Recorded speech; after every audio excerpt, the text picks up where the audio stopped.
And welcome into a Thursday edition of the Backstage Pass. Of course, we're always presented by our good friends at Toir Guitars. Check them out at tourguitars.us for your custom-made guitar, and also Bangtail Whiskey. If you haven't gotten your bottle yet, what are you waiting on? Bangtail.com, or, of course, the Easy Liquor app to download. And definitely, man, don't have to leave your house. In fact, I want to have some tonight with a little get-together, throwing with friends. So Bangtail Whiskey is where to go for 750 milliliters of good tasting whiskey, no doubt about it here.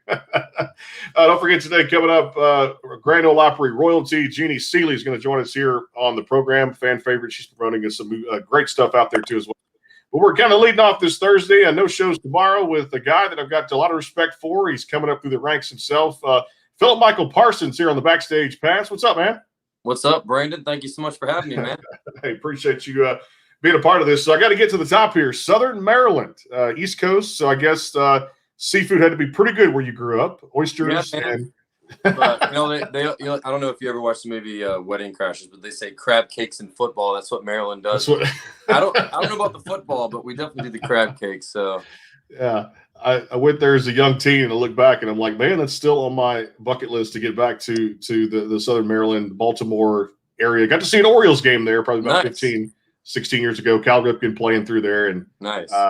Name lives on as the Iron Man, Cal Ripken, I guess you could say. Yes. So it's always good to talk to someone from that. But let's talk a little bit about 2018. You've been working this thing as an artist for quite a while. I know 2018 Best Country Artist performed at the Maryland Music Awards, and even a little bit before that. Let's take me on this journey of what it's like to know.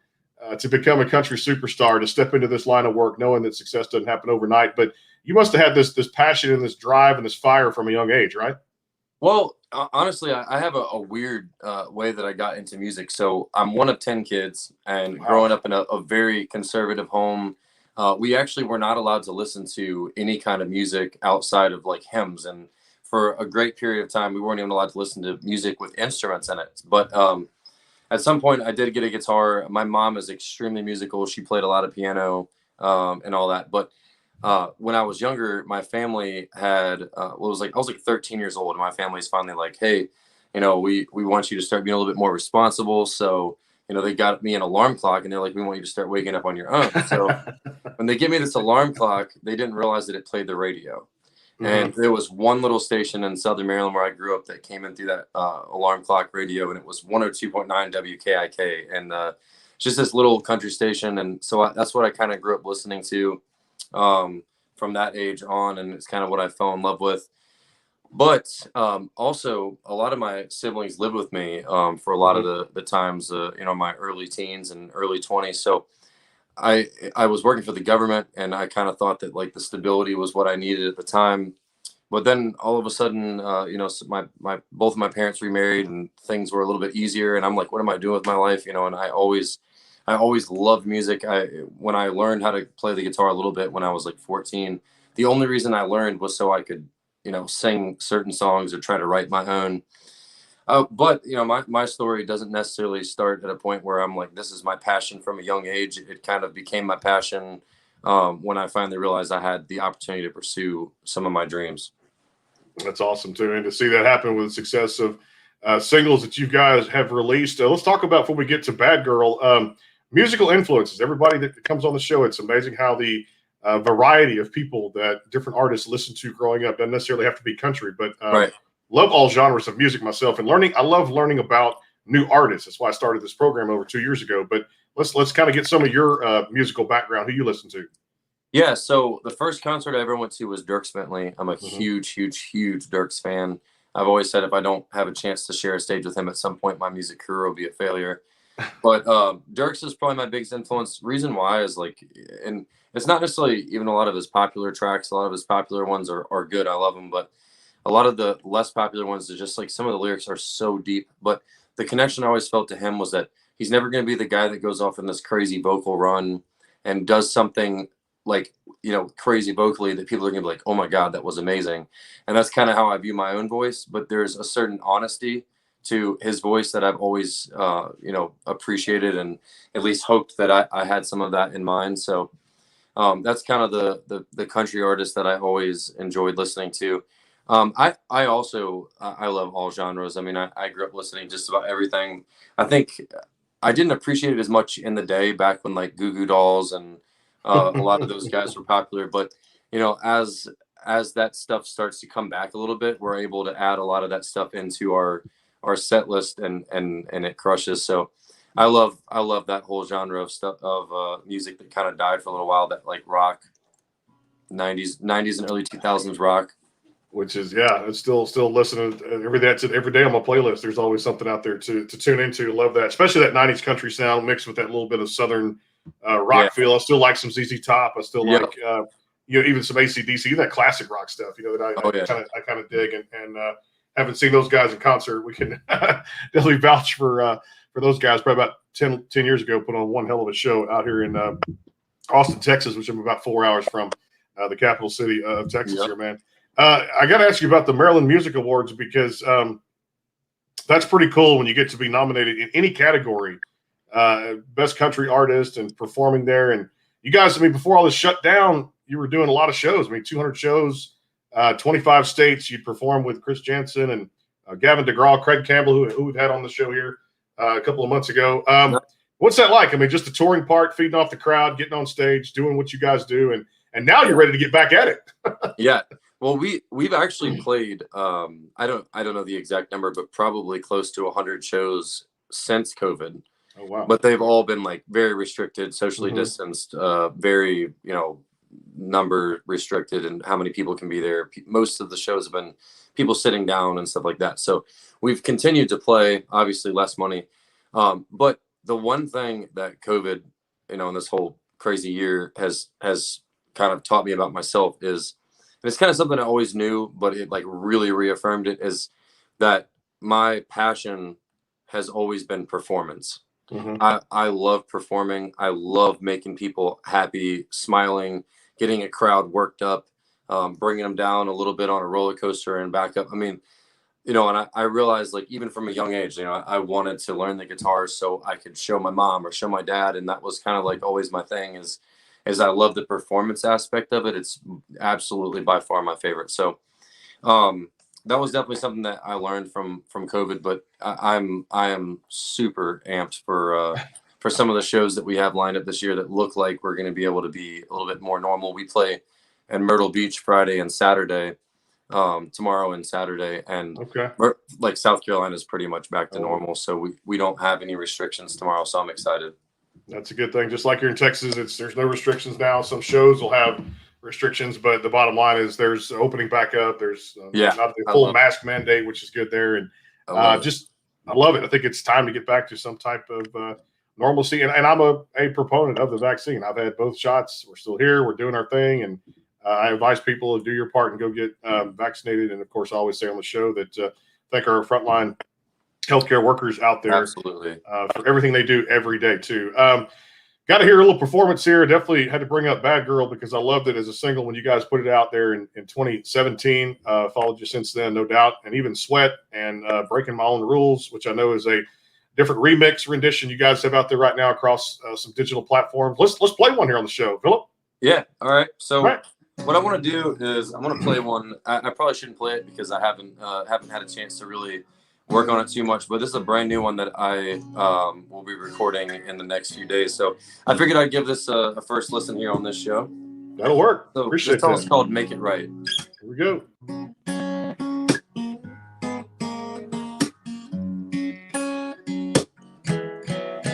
I've been telling you there ain't no way. I'm no good. I'm never gonna change. About the only thing your mama and me ever could agree. We've been down this dead-end road, and I'm too weak to let you go. Is the only way to make you see, to make you fall in love with me. So I keep trying to push you away, 'cause I love you too much to let you stay. I'll show you my worst on my best of days.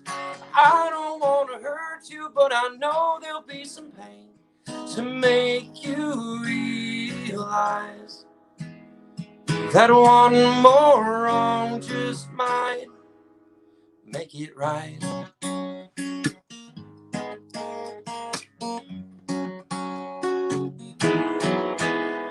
been down this dead end road, and I'm too weak to let you go.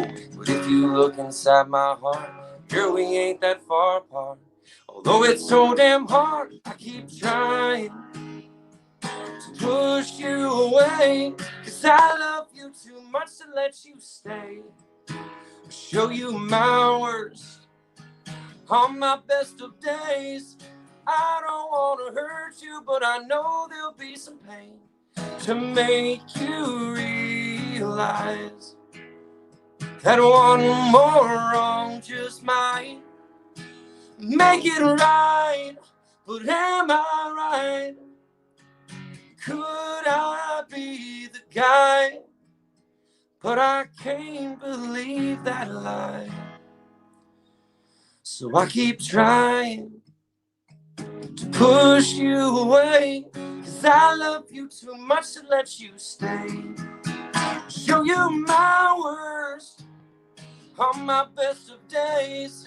I don't want to hurt you, but I know there'll be some pain to make you realize that one more wrong just might make it right.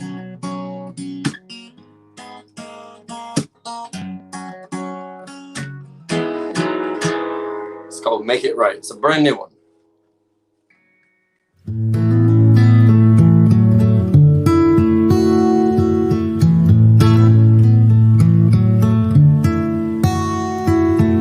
If you're looking for one of the most beautiful and playable custom acoustics on the planet, look no further than Ed Rice at Toir Guitars. Ed is a true artist, transforming exotic woods into magnificent, sweet-sounding instruments. Go to toirguitars.us, that's TOIRGUITARS.us, and contact Ed today.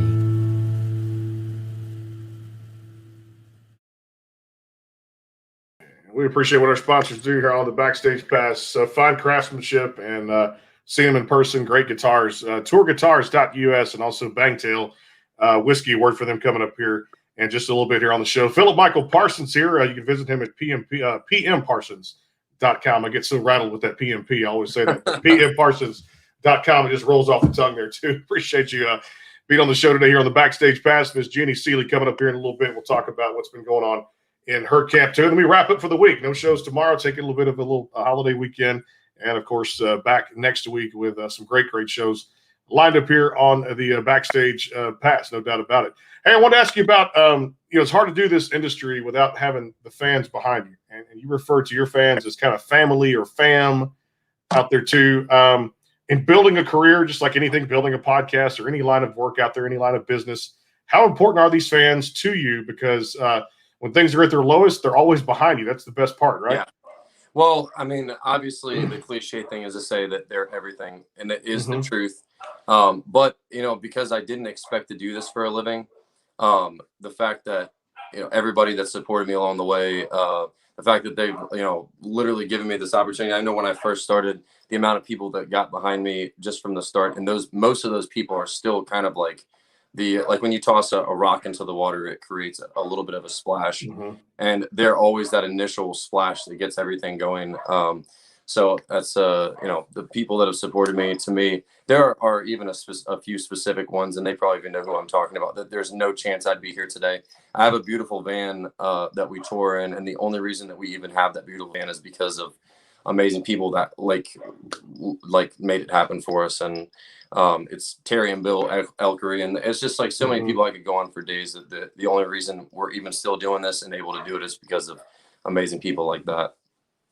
Let's talk about the songwriting aspect of things, because I know you do spend a lot of time collaborating with other artists out there and people in Nashville, and just some great writers there. In fact, you had a great camp working with Breaking My Own Rules, co-written with, I know, Clay Mills and Rich Redmond out there too at the same time. But and we'll discuss that song a little bit. But I guess your songwriting and telling stories from personal experiences and crafting something that fans can get behind and really kind of relate to. Talk about your take me through that journey and that path of your songwriting style.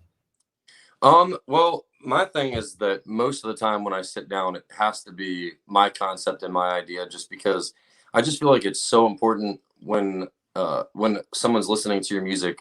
There are some people that I absolutely love them as artists or as singers, But when you find out they don't write their music, it's just like there's just something inside me that just kind of like, it's not that I have a problem with it. Like that's their career path, and I totally respect it. But to me, it's important that people know that everything that I'm saying is true, and it's a real life story or real life feelings, even if it's not an exact true story, real life feelings or experiences. So that's something that has always been important to me. I usually come into a write, with a concept and an idea, if not more than that. And the people that I write with, I have an amazing team of writers right now that I sit down with the concept and they just like make it come true. So come to life, man. Just get that spark going and you take care of the rest, no doubt.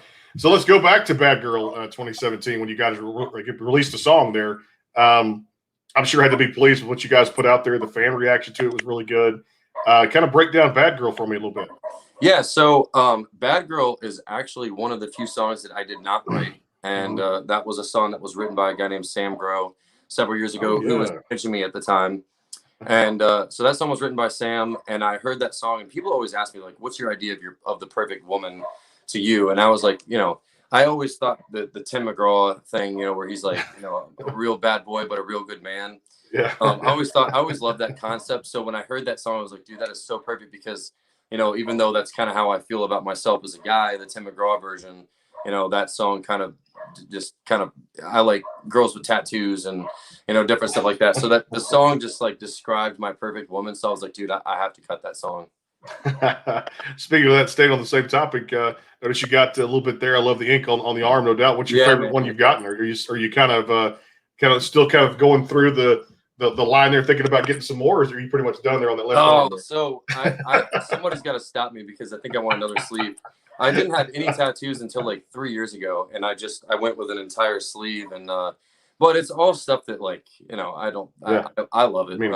I've got a lot of patriotic stuff, and a couple of my brothers and I have the same. Awesome. I am my brother's keeper on the inside, so I mean it's like, but I feel like someone needs to stop me because I just want to keep going. It reminds me of we had one of the wrestlers on there from WWE a while back, probably about 4 or 5 months ago, and she was telling me stories about wrestlers will get tattoos and they'll finish one arm, and then the lifestyle is like Randy Orton. You've seen the neck tattoos up here. He gets it all. He's like one arm here and he's going up here, and or like Roman Reigns. If you got the tribal chief stuff, you finish one side of your arm and you get the tribal chief stuff here, then you're going on this side. And so it's kind of cool. You're right. Don't know when to stop because some of those prices of those things, I've been in some shops before. I don't have any myself, but those things do get out of hand. I've seen prices. I was like, whoo, man, for some of the stuff there. Leads me to my next question here. Love what you guys did both on the single side and the remix side for Breaking My Own Rules. Kind of, I guess, the difference between them a little bit and how the remix side of things decided to become a little bit of an idea out there. Because I love the single originally you guys put out and then kind of put another little twist on it, right? Yeah. So the first single, I guess I came out in August of 2018, and that was a cool experience getting it right with Clay Mills, who was one of my all-time favorite writers. He wrote one of my favorite songs as a kid by Diamond Rio, Beautiful Mess. And so it was a really cool experience getting to write with him and working with Jason Aldean's drummer, Rich Redman. But so I have a friend, Always Sunny is the name of the DJ, that came to me and he was like, hey, I really want to remix one of your songs. And I feel like Breaking My Own Rules would be the perfect one. So I was like, dude, go ahead. And so I gave him the permission to do it. And I for some reason, when I hear it, I can't stop laughing. And it has nothing to do with the fact that like, it's fantastic. He did a great job turning, a country song into an EDM. But to me, it's still just comical hearing my voice over top of that, and like thinking like this is my song, but like it turns into like, dance music. And so when I hear it every time, it makes me smile. I don't know about laugh like in a funny way, but just like it just makes me smile because it's just like such a weird concept to me to have my voice over that type of music, but it's pretty cool. Love it too. Also love it too. We've heard a lot of this name's been coming up on a lot of shows. He does a lot of things. He's got his mark on everything out there. Adam Box with Brothers Osborne has been doing a lot of cool stuff. And for you, you guys are kind of involved in some of the production, or I guess the studio with the album that's coming out for you guys. And I can't wait to hear what's coming out. Talk about just Adam and working with him and knowing that he's done so much with a group that's just gone through the roof in the last few years. Yeah. Adam is one of the coolest dudes on the planet. He's super chill, and he has a mind in music that is I personally haven't seen in his direction. He just is. He's a little quirky in ways that I think turns out to be incredibly creative. But this next album I'm working with, I'm actually not working with Adam. I put out the one single, and there might be another one coming soon. I got Nick DeMaria doing the next album, and I'm also working with a buddy, Brandon Manley, who I don't know if you know Rashad, who just recently got a song towards the top of the charts called "Raised Up." I think I've heard. Yeah. Okay. Yeah. So he just finished doing that song for Rashad, and he's been a buddy of mine for a long time. So I'm working on a few with him, and then a bunch with Nick DeMaria, who plays guitar for Devin Dawson. So awesome. Unfortunately, I won't be working with Adam on these next few ones, but working with Adam was legit one of the coolest experiences. Just sitting in the studio with the guy you just felt like you were, just dealing with somebody that's on a different level. Yeah, I'm sure the mind goes 90 to nothing. Like you step on the gas and there's no hitting the brakes with a guy Yep. that's that talented out there to focus on the Brothers Osborne stuff and then branch out and do other projects out there for a lot of different artists here. In fact, I'm trying to remember who mentioned his name on the show the other day about a single or a project. I'm actually blank right now, but he's done so much. He's done so much in Nashville. Just a multi-talented musician, no doubt. Hey, it's time for another one here, Phillip, on the Backstage Pass. So much more great questions to get to, including Sweat and Love Hate Town, and just really good stuff out there. If you don't have the music, folks, go get it across all the digital platforms, and you definitely check him out, pmparsons.com. It's all yours, man. Sweet. I'm going to actually do Love Hate Town right now. That'll work. All right. So this song, just a quick background. I didn't want to write a song that was just about small towns. There's a lot of songs in country music already saying that. I wanted to write a song that was about your hometown, whether it's big or small, country, rural, city, doesn't matter. Because your hometown is a place that you fall in love with the first time, but it's also the first place that you break up. So you got those good and bad memories. It's a place that you run into people on a Friday night you want to see, but it's also the place you run into people on a Friday night that you don't want to see. And I was sitting in a right one day, and I was like, the same road that I grew up on learning to drive a stick shift is the same road I was driving on when I got a phone call that my grandfather passed away. So I was like, you know what? There's so many ups and downs. There's so many love-hate things in your hometown. So I decided to write a song called Love Hate Town. It goes like this. Red and black are the home team colors. Population signs only got a few numbers. No place holds more first and last. It ain't all good and it ain't all bad. Old Route 6 told me how to drop stick. The same road my buddies crossed still sits.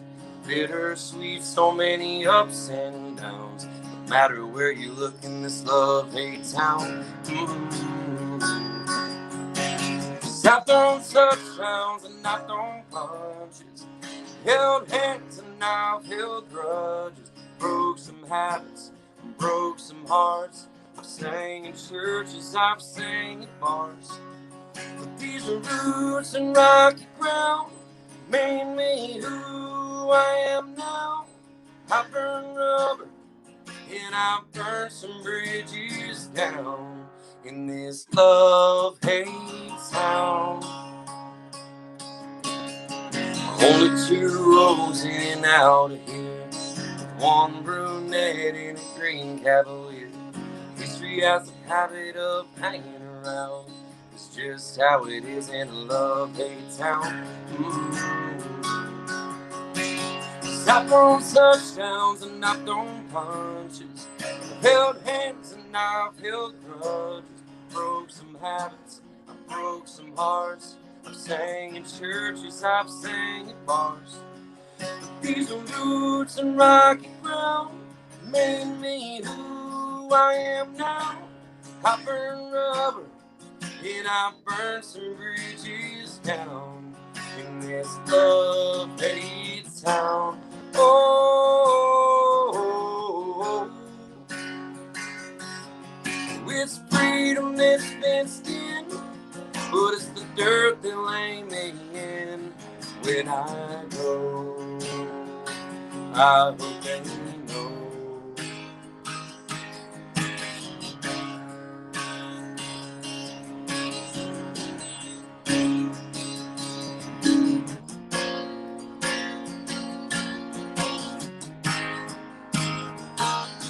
Saffron sunshells and nothing punches.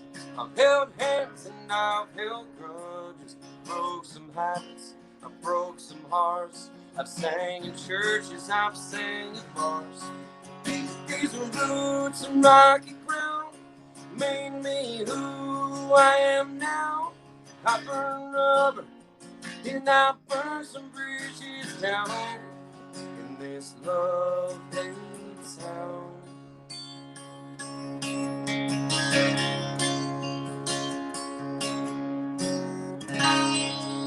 Love-hate town. The Bangtail pour is comprised of a sweet corn mash base. The front has a subtle sweetness and not too sharp. It has notes of a medium char or white oak for a smoky flavor in the middle, and the tail has a super smooth and warm finish. Yeah, that's a word from our sponsor there, Bangtail Whiskey, bangtail.com, or download that Easy Liquor app. And I tell you, Phillip, I'm on there probably 2-3 times a week. I still got a whole bunch of it left, but yeah, you just mix it with anything, and it's just got that great flavor. And if you're having a rough time going to sleep, glass of that, you're done. That's it. So definitely try it out. It's definitely, as you saw there, kind of made from some good stuff there, no doubt about it out there. Bangtail Whiskey, and of course Ed Rice over at Toir Guitars. Again, here Phillip Michael Parsons on the Backstage Pass, presented by those sponsors. We appreciate that. Jeannie Seeley coming up here in just a little bit. We'll talk to her about some of the new projects going on in her camp. Love-Hate Town. Love it. You explained the song there before playing it. Just one of my favorites out there too. Got to ask you about your band. You've got some really cool musicians in that band. Talk to me about just the great style of musicians. I mean, drummers and you know, you got Chris Dean and a whole lot of great people out there that make you shine. Talk about those guys. Yeah, I absolutely love this question, because even though I'm the artist, even though it's my company, it's my LLC, all that, I try to run things more like a band, just from the standpoint that, like, this is the way I like to view it. I like to view it like a rocket ship. Yes.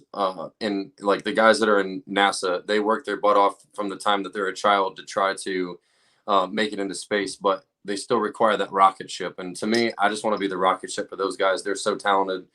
Some of the most talented people that I've ever met in my life. So I feel like in a way, I'm also just a vessel for them to reach a lot of their goals. But one of the things that I love is I love the direction that country music is going. I know some people are kind of like fighting back a little bit, but I personally love that there's kind of a home for people that grew up listening to country, but also love rock, or people that grew up listening to country that enjoy a little bit more of like the hip hop or rap type style. And for me, I always liked rock, you know, as like a second genre. So when I was looking for musicians, I always kind of gravitated towards guitar players that were a little bit more rock style, and drummers that added a little bit more flair. So Chris is a rock guitar player. And I mean, you can see by his hair, he's got the long hair and the rock. But I will give him this. He has really dedicated himself to find the best mixture between country. Like when we first started, he just studied the hell out of country, and we found this perfect mix. Michael is probably the most talented drummer that I've ever heard. He's so talented, but like he also is the only one running tracks. We will play like rhythm guitar tracks because we're only a 4-piece, so some of our songs have some rhythm on there. So he's listening to a click, he's listening to tracks, nobody else is listening to that, and he just plays his ass off. But he's also a little bit more of a rock style too, so we definitely have like a high energy, like rock flair to our live show. It's a pretty energetic show. But I mean, a lot of that is those guys adding their little touch and flair. And I love just letting them loose. So. Yeah. And that's the cool thing about it. Like, it's long hair, but also too, and the guitars and the drums. And like you said, giving the props to the guys out there too, that make you shine and you make them shine. You guys feed off each other. It's a team effort, no doubt. Can't wait to hopefully get out to a live show if we ever get my ass to Nashville coming up next year. If we get back to some normalcy again. I plan to do a show there this past year or coming up this summer at the CMA Fest. But, of course, other plans in this current state of world we're in now. But, hey, 22 is coming back, and I talked to one of my friends about in the promotions industry who books shows down here in Texas, and he goes, man, I think that thing called the Houston Livestock Show and Rodeo is coming back next year again for Houston, Texas. I went, thumbs up, emoji on a text. And I said, well, it got my wheels started to spin. I'm like, okay, cool. So I just can't wait to see you guys perform live. I think it's going to be one hell of a show that we get to experience from the backstage pass. Hey, let's talk about Sweat before I jump into rapid fire. I've been mentioning this song the entire show here. Kind of the lowdown, kind of where it came from, the idea. I think another one hell of a song you put out. Oh, thank you. I appreciate it. So Sweat was always the song that I put out wanting to create waves. I wanted to, like, potentially, it was like a rebellious kind of thing. I wrote the song. I was like, you know what? I want to piss a couple people off. And so I wrote the song, and like, there's a few lines in there that, like, I don't even know if I feel comfortable saying them out loud, just because, like, there's a few lines in there that I don't even know how I would try to explain. They speak for themselves with where it's going. But anyways, yeah, so I was sitting there. I actually wrote that song with Sam Grow as well. And I was sitting there, and we were like, what are we going to write about? And we're like, let's write something sexy. And we're like, how about let's just write a song called Sweat. And so we decided to write it, and I threw a line in there. I don't even know if I feel comfortable saying it in this line. I know it's in my song, but anyways, I put this line in there, and I always thought somebody was gonna, like, be like, hey man, why would you put that in a country song? And or something. I wanted somebody, like, just like ruffle some feathers, but nobody's ever said anything to me about it. So I guess here I am trying to create some attention for it. I don't know, but yeah. So Sweat was my attempt to make some waves that just, people just come up to me and they're like, never asked about some of those lines. So there you go. Like I said, that's why I love it. Listen to everything here on the show. We get to bring it up, no doubt. And actually, you put that one with Bad Girl and Nights We Never Had back in 2017, a little three song thing out there, which is still cool. I love it. That's where I really got into your music. The first 3 songs that you guys had put out on a little mini kind of tease out there. Hey, there's more coming too. Hey, speaking of rapid fire we get into now, and you guys are excited about, 21 and coming up the summer. I mean, the first quarter's over. We're in the second quarter now of the year. Artists are getting shows, but also too, you've got some more exciting projects that are coming out too. Kind of let the fans know a little bit about, I guess, what you can. You can't let the entire cat out of the bag, but now you can say, hey, we got some cool stuff we're working on. What are you excited about? Oh man, I am super excited because I have currently, I guess 4 songs that are either done or in the next couple of days I'm going to get them from the producer. And I haven't had that many songs since 2017. I mean, even in 2017, it was only 3. And so I'm really excited that I'm finally in a situation where the producers that I'm working with are, able to work as much as I need to. I am in a great situation with writers. So I'm about to start pumping out some music. And my plan is to do every other month for the entire year of 2021. Starting in May, where I'm putting out a single called I Hope You Remember. And I have a crazy surprise for that song, like the craziest surprise with that song that I'm working with an organization. But I can't talk about it. It's a surprise. But I'm so excited about it. It's literally, in my opinion, it's going to be mind-blowing. The people that I've talked to about this, including, Heart Songs Records and also at Curb Records, and a few other people that I've like passed this idea by, they were like, holy crap, that is crazy. I love it. And so I'm super pumped about that. It'll be a music video idea. And it's going to have a crazy twist. But anyways, so I've got that coming out, a lot of new stuff. And like you already mentioned, I'm like giddy. I'm like a child because we haven't been back to Myrtle Beach since before COVID. And this will be our first weekend kind of with some normalcy, where we're going to go work out at the Planet Fitness like we usually do before a show and, shower, go to the show, set up, go back to the Planet Fitness, shower again, sleep in our tour van. And it's just like, I don't know. It's just like the excitement right now is at an all-time high just because, you finally feel a little bit of light at the end of the tunnel. We're stacked with music coming out. So I'm amped up. It's good to be amped up. And I can tell you, like I said, ourselves went out to the first live show last weekend with a couple of Texas artists that blew the roof off of my brother's restaurant. He has a little acoustic stage out there here in Texas, and Sealy, Texas out there. Irma's Double Grocery, shout out because they do sponsor our sports side and our backstage pass too. And also too, here in a couple of weeks, Josh Ward and Randall King, we're going to be out there at Whitewater Amphitheater in New Braunfels, Texas, out there to rock it with 2 amazing Texas artists too. Cannot wait to get back out there. First or second show in over a year. So this is a good thing to finally get this behind us. All right, so this will be fun here with a couple of funny questions I like to do. All right, if it's a PMP pizza, how you like that? PMP pizza. PMP pizza, I like it. And you get to order it, Well, I can't touch it. Pizza or is it PM Pizza? It's the same as the website. Hey, You know? I guess you could do that too. Either whatever your liking is. I can't touch it. I'm getting some tonight for a little get together. I'm throwing here at my house. You're putting toppings on it. What are you putting? I can't touch it. Now I'm a carnivore. Yeah. Oh yeah. Same. So I'm probably going to put bacon, Okay. pepperoni, sausage,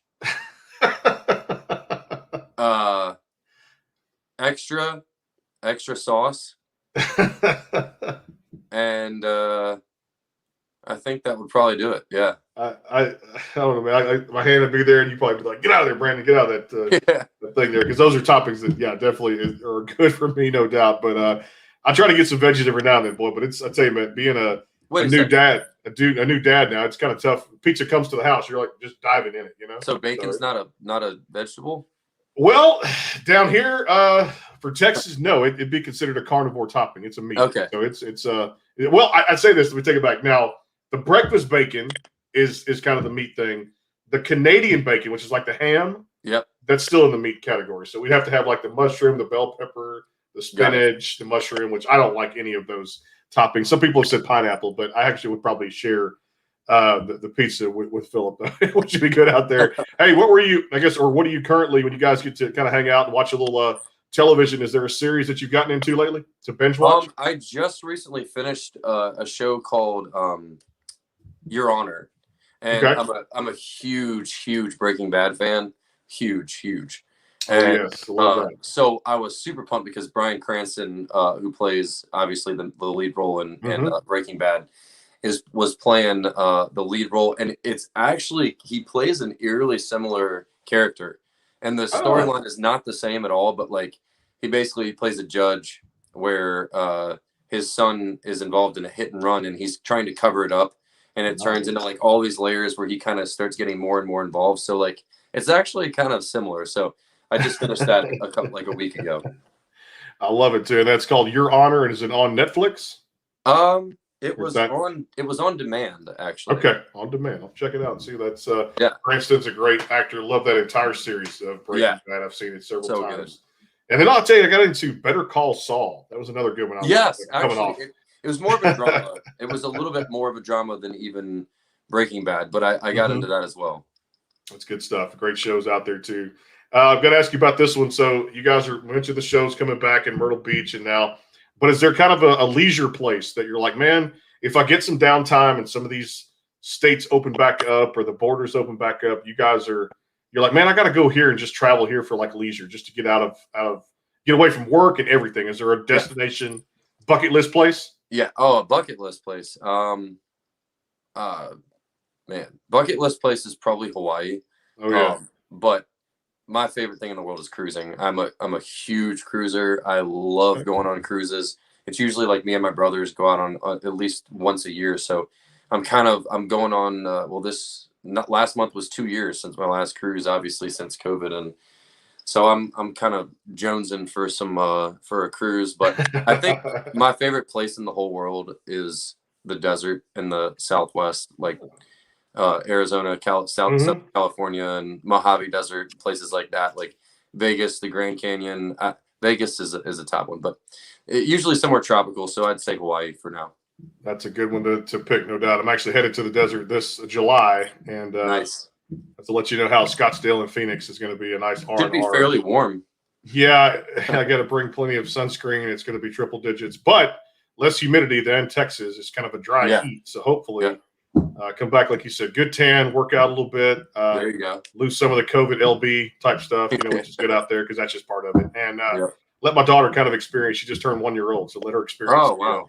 Yeah, just last Friday. So now she'll be 16 months time we go to the trip. So we're going to take a little time off from the show. But man, I'll tell you what, he's not taking time off. It's Phillip Michael Parsons, pmparsons.com.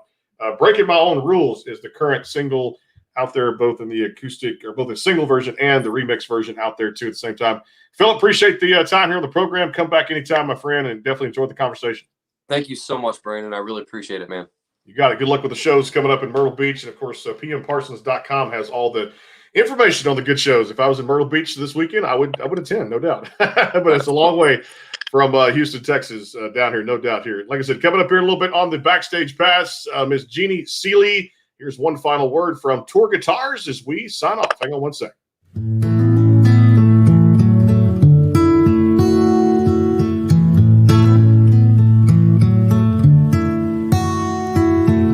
If you're looking for one of the most beautiful and playable custom acoustics on the planet, look no further than Ed Rice at Toir Guitars. Ed is a true artist, transforming exotic woods into magnificent, sweet-sounding instruments. Go to toirguitars.us, that's TOIRGUITARS.us, and contact Ed today.